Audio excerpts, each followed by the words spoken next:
At 7:14 that evening, I was sitting on the edge of a hotel bed 3 miles from my house, watching my wife cheat on me through a 6-inch phone screen. Technically, she hadn't done anything yet. Not on camera, anyway. That distinction lasted about 30 seconds. The room smelled like industrial carpet cleaner and old air conditioning. I'd paid $92 for the privilege of staring at beige wallpaper while pretending I was several hundred miles away on a work trip. My suitcase sat unopened by the door. My laptop was on the little desk. My phone was in my hand. And on the screen was my front porch. Sarah opened the door before the man even knocked twice. That told me plenty by itself. She had been waiting for him. He was maybe 40, dark hair, a little heavier than me. Polo shirt, jeans, expensive watch. He had a bottle of wine tucked under one arm and a grocery store bag in his other hand. I didn't know his face, but I knew his name. Bob, or as my 9-year-old son knew him, Uncle Bob. Sarah stepped onto the porch, looked quickly toward the street, grabbed the front of Bob's shirt and kissed him. Not a friendly kiss. Not something anybody could explain away later. She kissed him like she'd been waiting all day to do it. Bob put one hand around her waist.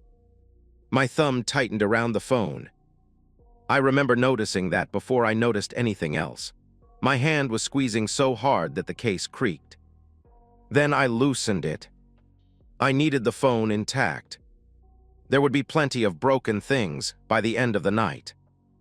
2 days earlier, I hadn't known Bob existed. That was the part I kept thinking about while I sat there watching. 2 days. 48 hours. That was all it took to turn 11 years of marriage into evidence folders and camera feeds. I'd been home between trips. I worked for a large company in operations, and my position involved traveling more than I liked. Some trips were 3 days, some were a week. A couple of times a year, they could stretch close to a month. The money was good. The house was good. Sarah had been able to cut back her hours after Noah was born because I was earning enough to carry most of our expenses. I'd spent years telling myself I was doing what a husband and father was supposed to do. Provide, keep things stable, make sure my kid didn't have to worry about the things I'd worried about growing up. Turns out you can pay for a stable home without actually having one. 2 days earlier on Tuesday afternoon, Sarah had gone shopping. Noah and I were sitting at the kitchen table. He was drawing while I answered emails on my laptop. Every few minutes, he'd turn the paper around so I could look at whatever new masterpiece he'd added. A dog that looked like a potato. Our house with smoke coming from the chimney, even though we didn't have a working fireplace. Then a man. The man had brown hair, long arms, and what looked like a giant rectangle in one hand. I pointed at the drawing. "Is that supposed to be me?" I asked. Noah shook his head without looking up. "No," he answered, "that's Uncle Bob." My fingers stopped over the keyboard. I thought I'd misheard him. "Who's Uncle Bob?" I asked. Noah finally looked at me. "You know Uncle Bob," he replied, like I was the one being weird. "I don't think I do," I answered. Noah shrugged. "He comes when you're working," he explained. There are sentences that don't sound dangerous until you've already heard them. That was one. I closed the laptop. I kept my voice normal. "What does Uncle Bob do when he comes over?" I asked. Noah went back to coloring. "He brings me chocolate," he replied. He pointed at the rectangle in the drawing. That was the chocolate bar. I remember staring at it. A stupid brown rectangle made with a Crayola marker. "What does Mom do when Uncle Bob is here?" I asked. Noah thought about it. "They go in your room," he answered. My throat went dry. "Our bedroom?" I asked. "Yeah," Noah replied. "And where are you?" I asked. "In my room mostly," he answered. He switched markers. Mom lets me use the tablet longer when he comes, he added. I sat there looking at my son. He had no idea what he'd just told me. No shame. No nervousness. No sense that he was exposing anything. Which made it worse. Does Uncle Bob come over a lot? I asked. Sometimes, Noah answered. When I'm away, I asked. He nodded. Usually, he replied. That one almost got me. I felt heat climb into my face. But Noah was 9. Whatever happened next, I wasn't going to make him feel responsible for it. So I smiled. Not well, probably. I reached over and messed up his hair. That's a pretty good drawing, I told him. He grinned. Then he asked if he could have a snack. 10 minutes later, he was watching cartoons, and I was in the garage researching small Wi-Fi security cameras. I didn't confront Sarah. That surprised even me. Maybe if Noah hadn't been involved, I would have. Maybe I would have waited by the door and demanded to know who Bob was the second she got home. But something about the chocolates changed it. This wasn't only about my wife having another man. If Noah was telling the truth, Sarah had built a routine around my absence. Bob arrived. Bob brought candy. Noah got extra tablet time and was told to stay in his room. Sarah and Bob disappeared into our bedroom. That wasn't one bad decision. That was a system. So I treated it like one. The next morning, Wednesday, I bought the cameras myself from 2 electronics stores because the first store didn't have enough in stock. I installed them in common areas of my own house while Sarah was out. One covered the porch. One covered the front hallway. Another covered the upstairs landing. A fourth covered the hallway outside our bedroom. I didn't put a camera in Noah's room. I didn't put one in the bathroom. And I didn't put one inside our bedroom. I wanted evidence of who was entering the house and what happened around Noah. I didn't need explicit footage of anything else. I checked the feeds 3 times. Then Wednesday afternoon, I told Sarah that work had called. Emergency trip. 2 nights. I even complained about it. That part came easily. She made the sympathetic face I'd seen 100 times. Again, she asked. I know, I replied. Believe me, I'd rather stay home. She kissed my cheek.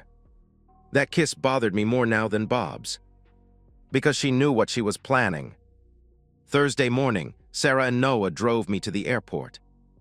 I took my suitcase inside with me and waited until their car had been gone for almost half an hour. I never checked the bag. I never boarded a plane. Instead, I went to the airport rental counter, picked up a compact car I'd reserved the night before, and drove straight to the hotel. Using a rental had another advantage. If Sarah happened to look outside later, my car wouldn't be sitting anywhere near the neighborhood. Then I waited.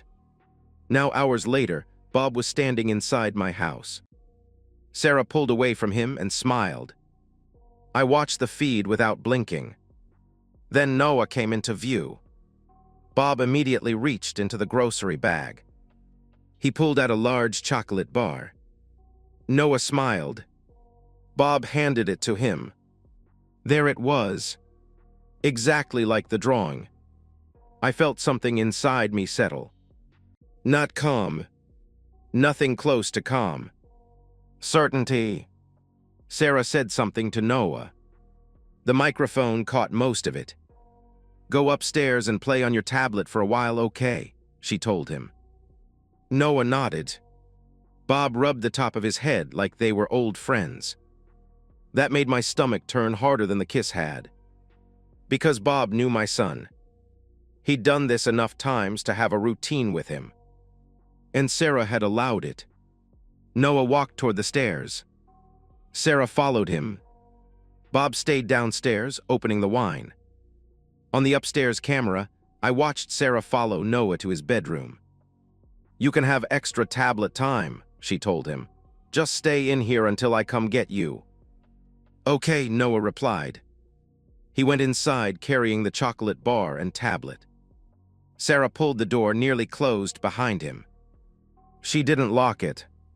That mattered, but the intention was still obvious.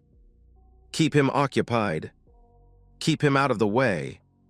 Then she walked back toward the stairs. My phone vibrated as the downstairs camera detected movement. Bob met her near the bottom. She wrapped both arms around his neck. They kissed. He whispered something I couldn't make out.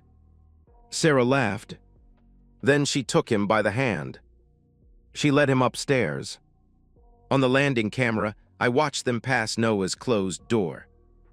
Then they walked directly toward my bedroom. Our bedroom, the room I'd slept in Sunday night. The room where my clothes were still hanging in the closet. The room where a framed picture of the three of us sat on the dresser. Sarah opened the door. Bob followed her inside. The door closed. I stared at the screen for maybe 5 seconds. Then I stood up. I put my phone in my pocket, picked up the rental car key, and left. There wasn't anything left to investigate. I knew who Uncle Bob was. I knew what the chocolates were for. And I knew exactly what was happening in my house. The only thing I didn't know yet was what Sarah was going to say when she looked up and saw me standing in that bedroom. The hotel elevator took too long. I remember that. Not because it actually did. Because 30 seconds feels different when another man is in your bedroom. I took the stairs instead. By the time I reached the parking lot, my hands were shaking. I stopped beside the rental car, closed my eyes, breathed in, breathed out, then again. Getting arrested on the way home wasn't going to help Noah. That thought became my anchor. Noah, not Sarah, not Bob, Noah. I got into the car. The drive from the hotel to my neighborhood normally took about 8 minutes. It in 9. That might be the most self-control I've ever shown in my life. Every red light felt personal. At one intersection, while the car was stopped, I checked the camera feed.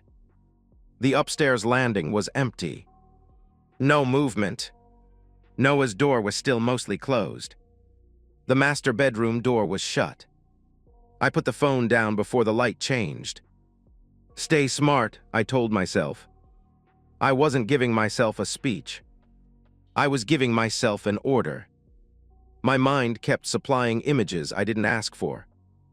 Sarah laughing with him. Bob handing my kid chocolate. His hand on Sarah's back. Her leading him into my bedroom. I tightened my grip on the wheel, then loosened it again. When I reached my street, I didn't turn into my driveway. Bob's car was already there. A silver Lexus I'd never seen before. It was parked far enough down the driveway that Sarah's car partially hid it from the street. Another little detail. Another sign they'd done this before. I drove past the house, parked the rental 1 block away. Got out. The walk back felt strangely normal. A lawn sprinkler clicked across somebody's grass. A delivery truck rolled past. A woman across the street was dragging a trash bin toward her garage. Nobody knew the man walking down the sidewalk was about to end his marriage. I reached my house, used my key, turned the lock slowly. The front door opened without a sound. I stepped inside.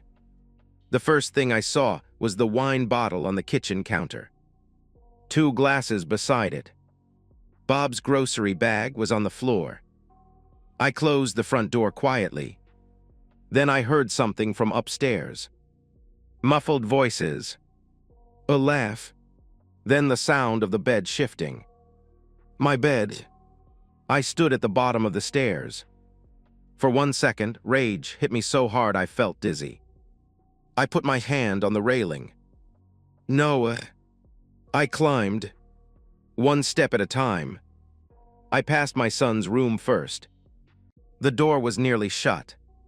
A cartoon played quietly inside. I heard Noah laugh at something on his tablet. He was okay. Physically, anyway. That was all I needed to know at that moment. I kept moving. The master bedroom was at the end of the hall.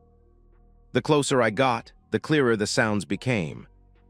Sarah's voice. Bob's. The mattress. I didn't have to imagine anymore. I reached the door.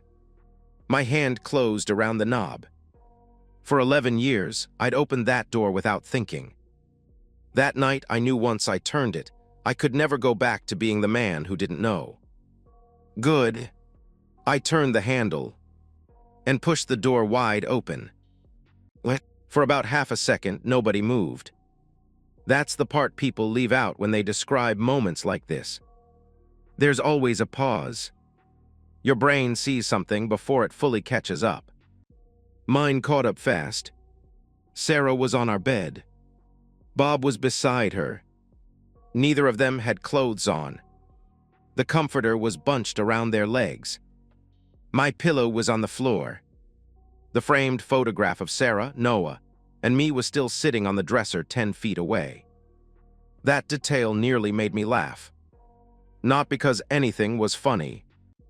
Because apparently my wife could betray me 3 feet from a family portrait and never feel the need to turn it around. Sarah saw me first. Her eyes widened. Then she screamed. "Michael," she shouted. Bob jerked around. He looked at me, then at Sarah, then back at me. The color left his face. I stood in the doorway. I didn't yell. That scared Sarah more than yelling would have. "What are you doing here?" she asked. I looked at her. Then I looked at Bob. "Apparently arriving at a bad time," I answered. Sarah grabbed the sheet and pulled it over herself. Bob started moving. Fast. He rolled off the bed and reached for his clothes. "Who the hell is this?" Bob demanded. That almost impressed me. The man was naked in my bedroom and somehow thought he was in a position to ask questions. "I'm Michael," I answered.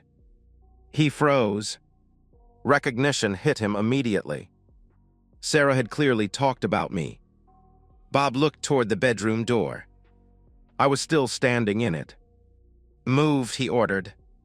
I didn't. "Get dressed," I told him, "then get out of my house." He grabbed his pants from the floor. Sarah was crying now. "Michael, please," she begged. "Please just listen to me." I looked at her. "No," I replied. One word. That was all I had for her. Bob stepped into his pants, but didn't pull them all the way up. He looked humiliated. Then humiliation turned into anger. Men like Bob don't like being made small. Especially not in front of the woman who had apparently spent months making them feel important. He came toward me. I said, "Move," he snapped. "Walk around me," I replied. There was room. Barely. He didn't take it. Instead, Bob put both hands against my chest and shoved me. Hard. My shoulder hit the doorframe. Something in me broke loose. I grabbed him by the upper arms and shoved him backward. Bob stumbled into the side of the bed. He caught himself. Then he swung at me. It was a wild right hand. I moved just enough that it glanced off the side of my face instead of landing clean. My ear ranged. After that, the control I'd been holding onto slipped.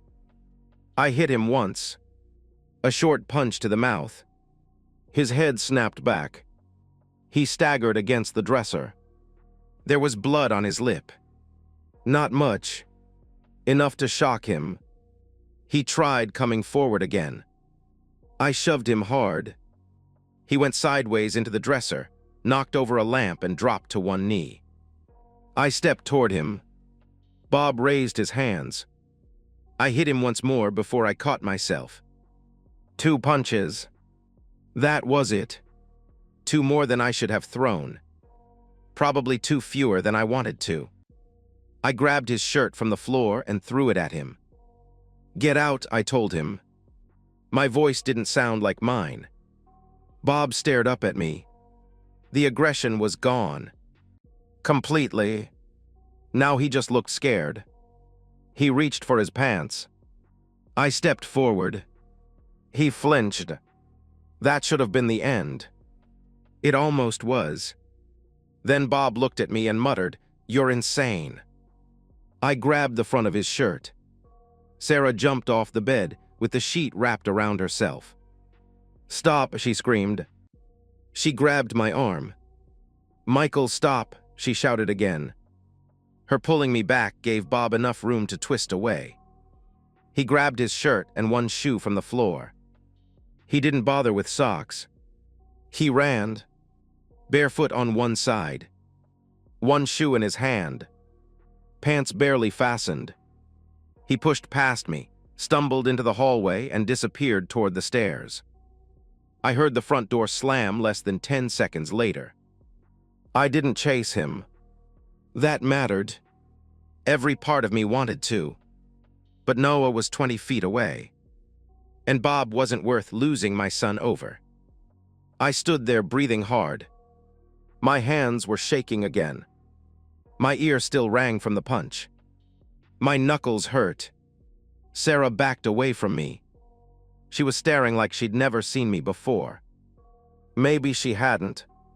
I looked around the bedroom. The overturned lamp. The sheets. Bob's sock near the foot of the bed.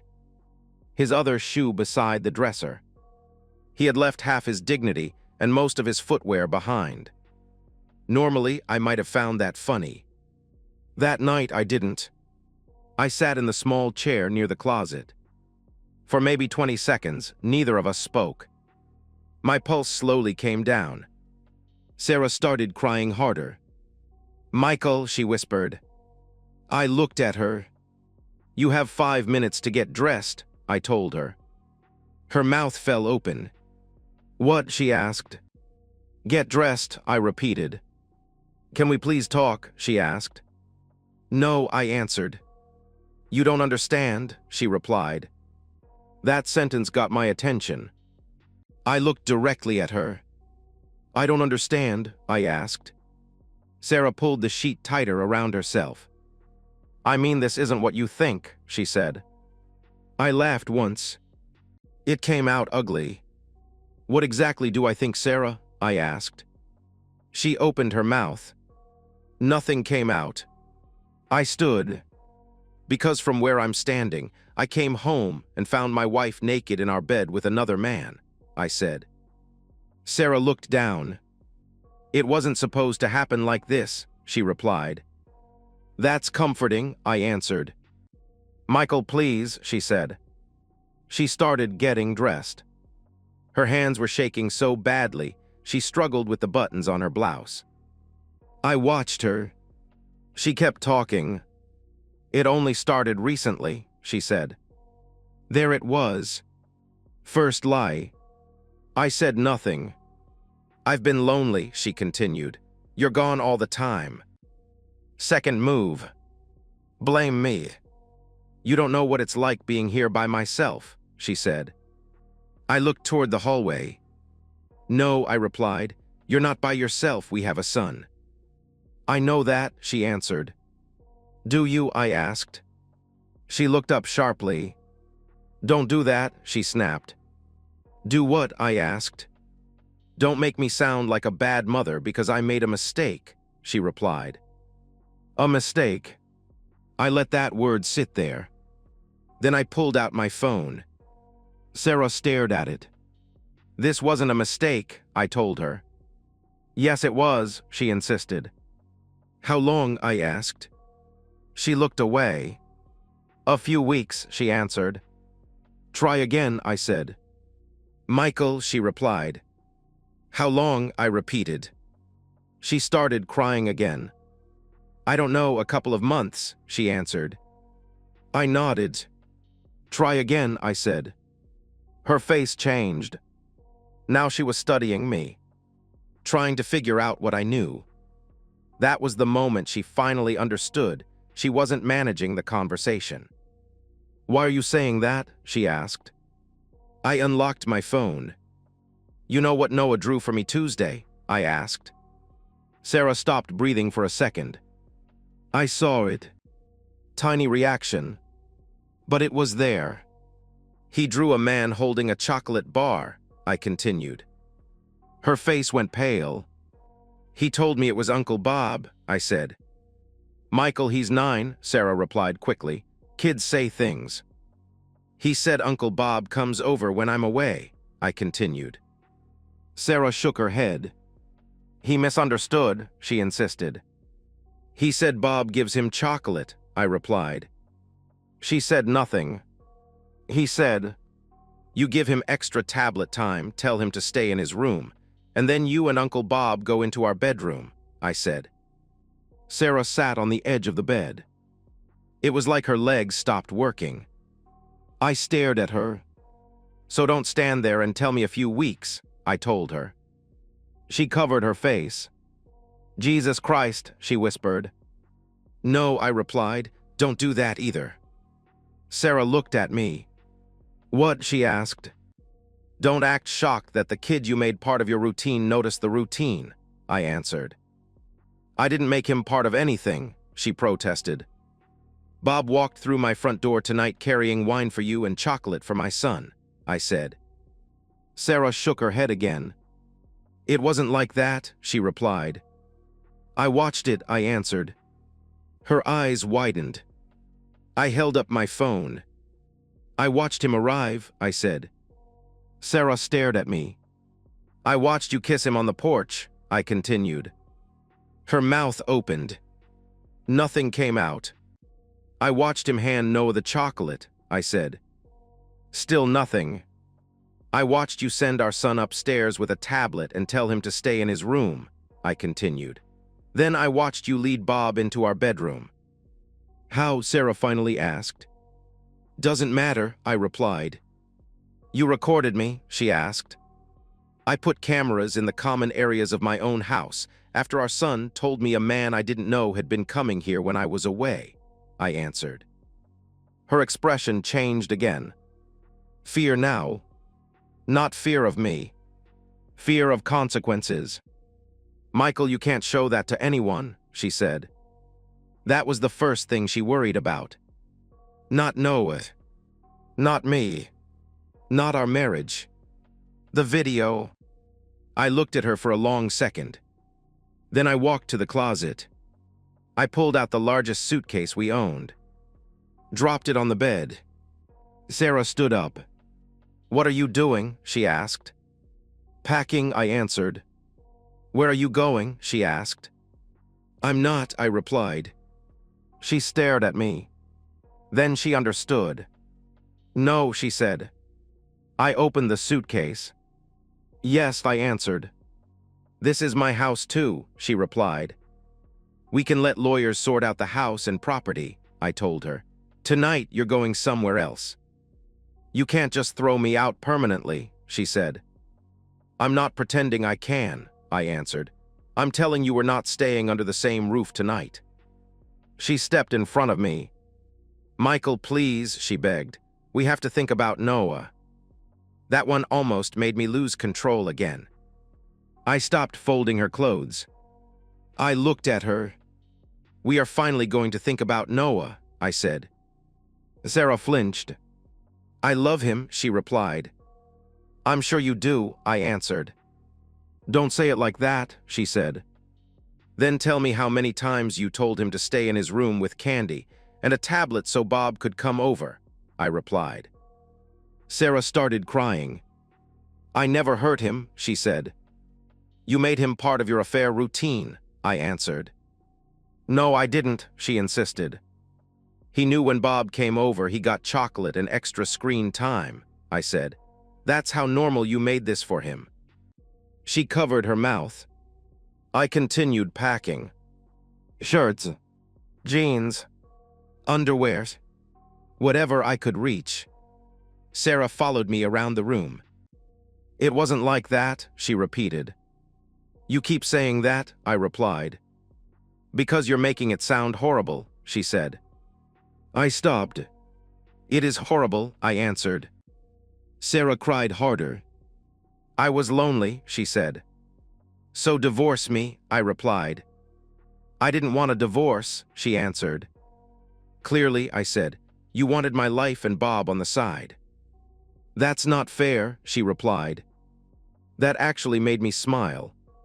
Not because it was funny, because fairness had finally entered the conversation. I zipped the suitcase. Sarah grabbed my wrist.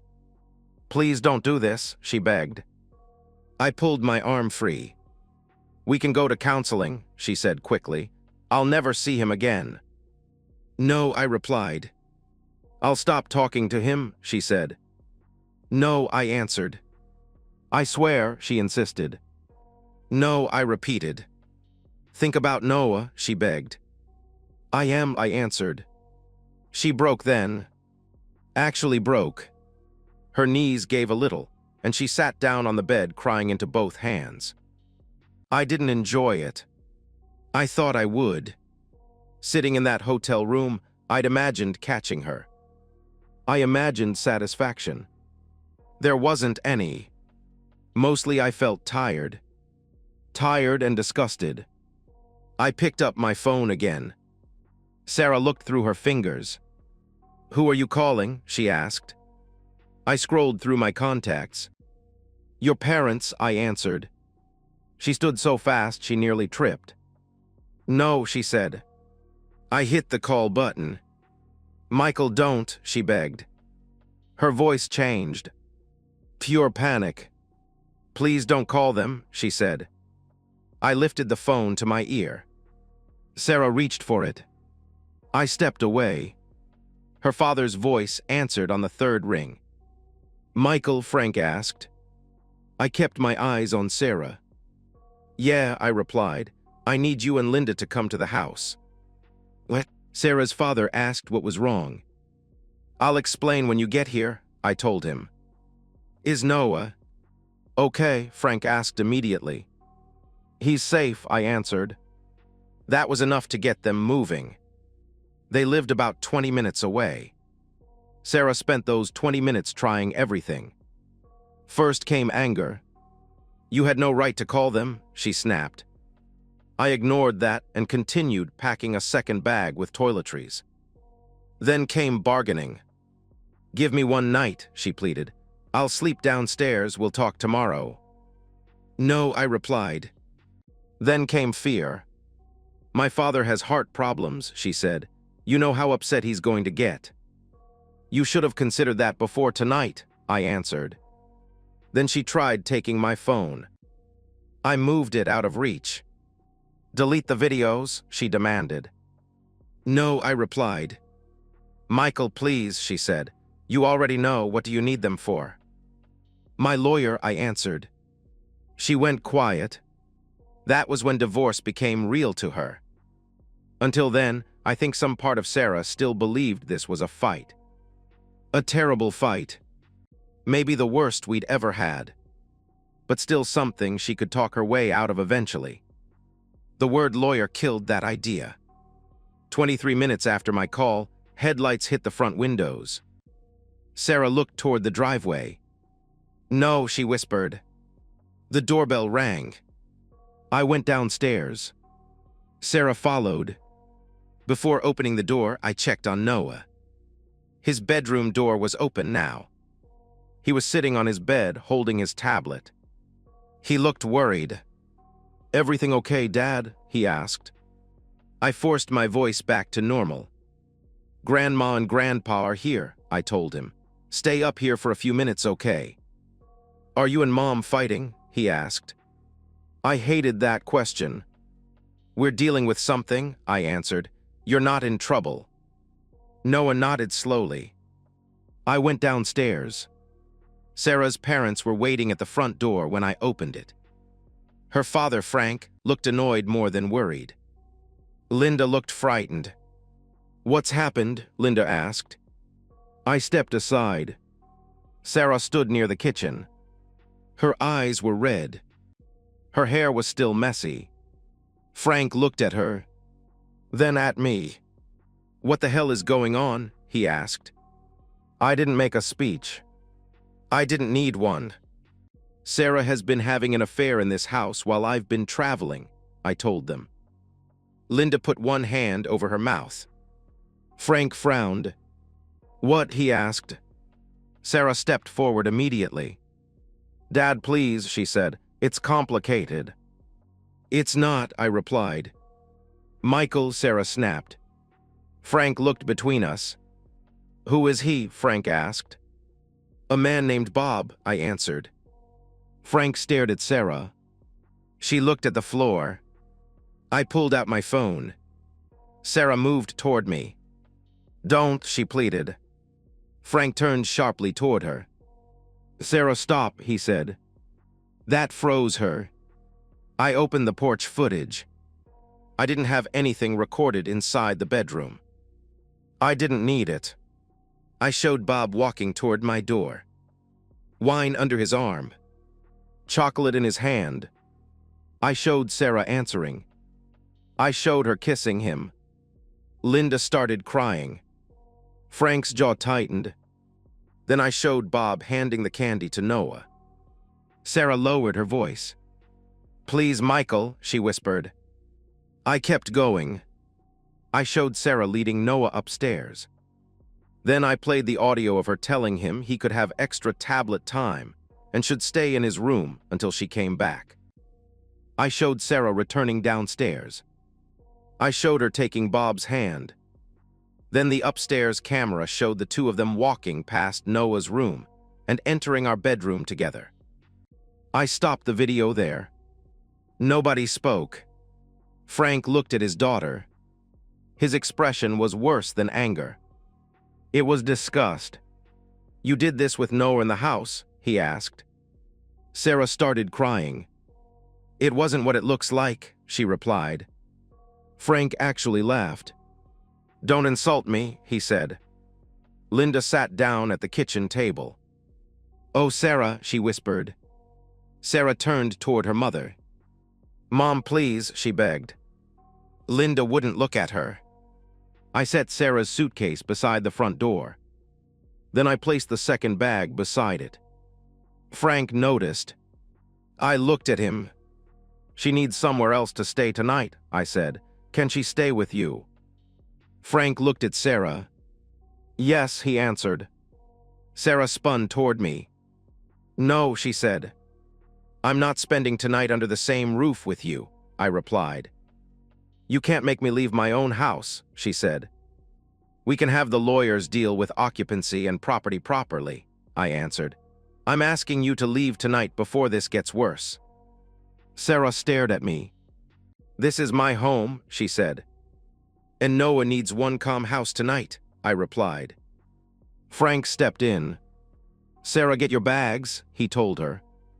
She looked at him in disbelief. "Dad," she said. "Get your bags," Frank repeated. "I don't want to go," she replied. Frank's voice hardened. "Neither did your husband," he answered. That shut everyone up. Sarah looked at me one last time. "Michael, please don't end our family over this," she begged. I felt something cold settle in my chest. I stepped closer. "I'm not ending it," I answered. I kept my voice low. "You ended it every time you brought him into this house." She started crying again. I opened the front door. Frank picked up one suitcase. Sarah grabbed the other. Linda walked outside without saying goodbye. Sarah stopped on the porch. "Can I at least say goodnight to Noah?" she asked. I thought about it. Then I shook my head. "Not tonight," I answered. Her face crumpled. "He's my son," she said. "And he's confused and upset," I replied. "I need to explain," she said. "No," I answered. "You want him to make you feel better. He doesn't need that tonight." She stared at me. I wasn't going to let a 9-year-old carry that. Frank quietly touched her arm. "Come on," he told her. Sarah stepped outside. I closed the door, locked it. Then I stood there with my hand on the deadbolt until I heard their car leave. Only after the headlights disappeared did I go upstairs. Noah was sitting on the floor beside his bed. His tablet was turned off. He looked up at me. "Where's Mom?" he asked. I sat down on the carpet beside him. "She's staying with Grandma and Grandpa tonight," I answered. "Because of Uncle Bob?" Noah asked. That question hit harder than anything Bob had managed upstairs. I put my arm around him. "Yeah," I answered, "kind of." Noah looked down. "I shouldn't have told you," he said. I turned toward him immediately. "No," I replied, "don't think that." He looked at me. "Listen to me," I continued. "You did nothing wrong." "But Mom's gone," Noah said. "That isn't because of you," I answered. His eyes filled. "If I didn't draw him, you wouldn't know," he said. I took a breath. "Then I'm glad you told me," I replied. He started crying. I pulled him against me. "Adults make their own choices," I told him. "Your mom made hers, Bob made his. None of that belongs to you." "Is Uncle Bob coming back?" Noah asked. "No," I answered. I said that one with certainty. "He's not coming back here," I added. Noah stayed against me for a while. Eventually, I got him into bed. I sat there until he fell asleep. Then I went downstairs. The wine bottle was still on the counter. I poured it down the sink, put both glasses in the dishwasher, picked up the empty chocolate bag. That one I stood holding for a while. Then I threw it away. By the time the sun started coming through the kitchen windows Friday morning, I had slept maybe 40 minutes. Didn't matter. The emotional part could wait. I had a son to protect, and I needed a lawyer. By 10 Friday morning, I was sitting across from a divorce attorney named David Klein.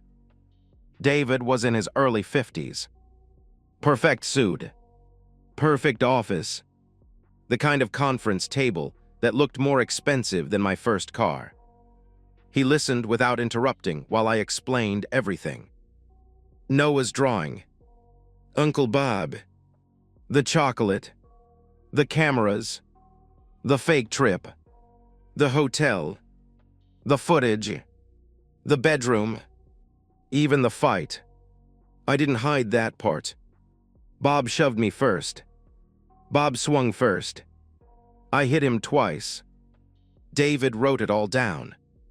When I finished, he leaned back. "The infidelity isn't the part I'm most interested in from a custody standpoint," he said. I frowned. "It isn't?" I asked. "Not by itself," David replied. "What concerns me more is the parenting pattern you described involving your son." I showed him the videos. Bob arriving, Sarah kissing him, the candy, Noah going upstairs, Sarah telling him to stay in his room, Sarah leading Bob toward the bedroom. David watched everything twice. "Do you know how often this happened?" he asked. "Not exactly," I answered. "Then don't guess," he replied. "I won't," I said. "Good," David answered. He pointed at my phone. "Preserve the original files," he told me. "Don't edit them, don't post them online, don't send them around to embarrass her." "I wasn't planning to," I replied. "Excellent," David said. "That makes my job easier." He made another note. "This doesn't automatically hand you primary custody," he continued. "Nothing does. But if there's evidence of a repeated pattern where your son was deliberately kept out of the way while she conducted an affair in the home, that can matter when the court looks at judgment, supervision, routine, and stability." "That's what Noah described," I replied. "Then we'll document what can be documented," David said. "But we do it carefully. We don't turn your son into a weapon against his mother." That sentence stuck with me, because that was exactly what I didn't want. Sarah had already made Noah part of the arrangement. Chocolate, tablet, stay in your room, stay out of the way. I wasn't going to use him from the other side. My phone buzzed on the table. Sarah. I had 27 unread messages from her. David glanced at the screen. Anything threatening? He asked. No, I answered. Then don't argue with her by text, he advised. Save everything. I opened the newest message. Bob blocked me. Another arrived a few seconds later. He says this is too much. He doesn't want any part of the divorce. Then another's. He left town this morning. He won't answer me. I stared at the screen. There was something almost pathetic about how quickly the great romance collapsed once it stopped being secret. Apparently Bob loved Sarah when she came with wine, a comfortable house, and a husband hundreds of miles away. He was less enthusiastic about Sarah with 2 suitcases, angry parents, a divorce lawyer, and consequences. Another message arrived. He says he's scared you're going to come after him. I showed David. He raised an eyebrow. Are you planning to? He asked. No, I answered. Good, David replied. Keep it that way. I am, I told him. That was the truth. Whatever happened in that bedroom was over. Bob wasn't worth another second of my freedom. Sarah kept texting. Please talk to me. Please let me see Noah. I made a horrible mistake. Bob means nothing. I choose you. We can fix this. Then 20 minutes later, another message came. I have nowhere to go except my parents' house. That one summed up the whole thing. Sarah thought she had 2 lives. My house, my income, our family, then Bob on the side. She hadn't understood that once the wall between those lives collapsed, she might lose both. I put the phone face down. I want the divorce filed, I told David. He nodded. And what are you asking for regarding Noah? He asked. Primary residential custody, I answered. We'll pursue the arrangement the facts support, he replied. I don't want Noah used as leverage, I said. Good, David answered. But I want him stable, I added. David nodded. Then stability is what we build around, he replied. We discussed my travel. That was the obvious problem. I couldn't argue that Sarah's decisions made her unreliable, while I continued disappearing for weeks at a time myself. My absences had been for work, but Noah still needed a parent present. So before I left the office, I called my boss. I'd already told him enough about the situation to get the supposed emergency trip cleared off the schedule. Now I told him what had happened. Not every detail. Just enough. My marriage is ending, I told him. I need to reduce travel. I need to be here for my son. There was a long pause. Then my boss answered. We'll figure something out, he said. Within the next few weeks, the company began moving me toward a regional operations position. Less travel, a little less money. I took it without hesitation. For years, I'd measured success by what I could provide Noah financially. Now I was learning that sometimes the thing your kid needs most is for you to be there when he gets home. David filed the divorce petition. We asked the court for temporary parenting orders, rather than pretending I could simply decide permanent custody myself. We documented Sarah's affair only where it connected to the home, Noah, and her parenting decisions. No speeches. No revenge posts. No sending videos to her friends. No trying to destroy her job. I didn't need to. Sarah had already done the important damage herself. A few days later, she was formally served. She called me crying. I let it go to voicemail. Then she sent another message. Did you ever love me? I stared at it for a while. Then I typed back. Yes, that was all. Because it was true. I had loved her. That was what made all of it matter. But loving somebody in the past doesn't require letting them keep destroying your future. I saved the message, turned off the phone. Then I went upstairs to check on Noah. 3 years later, I was standing in the kitchen making scrambled eggs while Noah complained about algebra. Some things survive divorce. Apparently, math homework is one of them. He was 12 now. Taller, louder, hungry every 15 minutes. He sat at the kitchen island with his backpack on the floor and a worksheet in front of him. "I don't understand why letters are in math," Noah complained. "Neither do I replied. He looked at me. "You're supposed to help," he said. "I'm emotionally supportive," I answered. "That doesn't count," he replied. "It absolutely counts," I told him. He rolled his eyes. I put eggs on his plate. We were still in the same house. I had considered selling it after the divorce. Too many memories. Too much history. In the end, keeping Noah in the same school district and close to his friends mattered more. The house itself was dealt with properly during the divorce settlement. I was able to keep it. After everything else changed, keeping one thing familiar felt important. The divorce took longer than I wanted and cost more than I expected. That's divorce. Nobody walks into a lawyer's office and gets a clean movie ending 45 minutes later. The footage mattered. Noah's account mattered. Sarah's choices mattered. But so did what happened after that night. I changed positions inside my company. I became the parent handling most school mornings, doctor appointments, homework, practices, and all the boring daily things that actually make up a childhood. When the custody case was finally resolved, I received primary residential custody. Sarah had regular parenting time, including every other weekend and additional time during school breaks. I never tried to remove her from Noah's life. She was still his mother. What she'd done to me didn't erase that. But the court also didn't have to pretend the circumstances inside our home had never happened.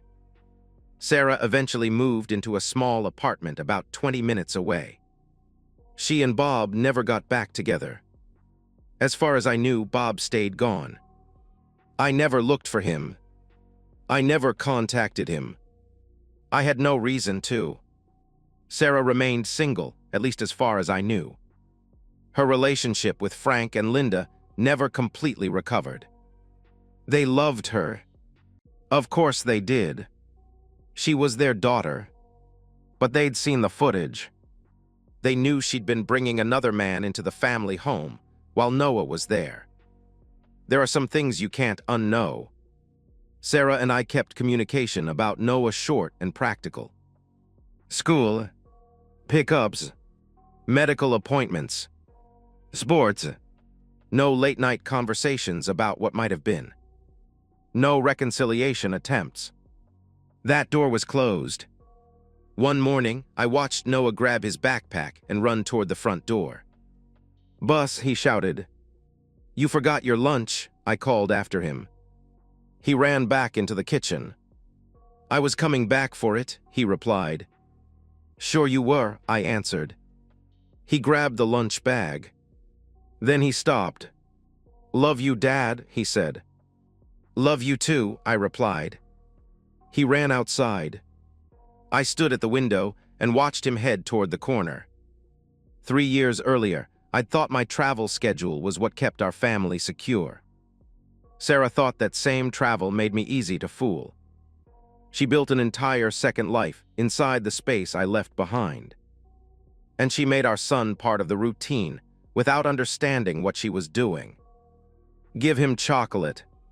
Give him a tablet. Tell him to stay in his room. Keep him occupied. What she never understood was that kids notice everything. They don't always understand what they're seeing. But they notice.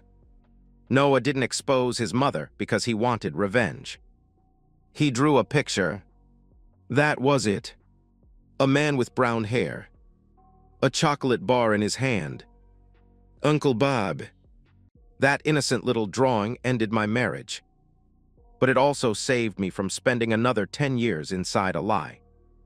More importantly, it stopped Noah from growing up thinking what was happening in that house was normal. I used to hate remembering that picture. Now I keep it in a box in my office. Not because I enjoy what it represents, because it reminds me of something.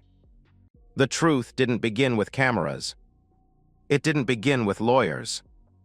It didn't begin with some brilliant plan I invented. It began with my 9-year-old son sitting at the kitchen table with a box of crayons. Sarah thought she had taught him to stay out of the way. She never realized he was the one person in the house who had noticed the routine. And all he had to do was tell his dad what he saw.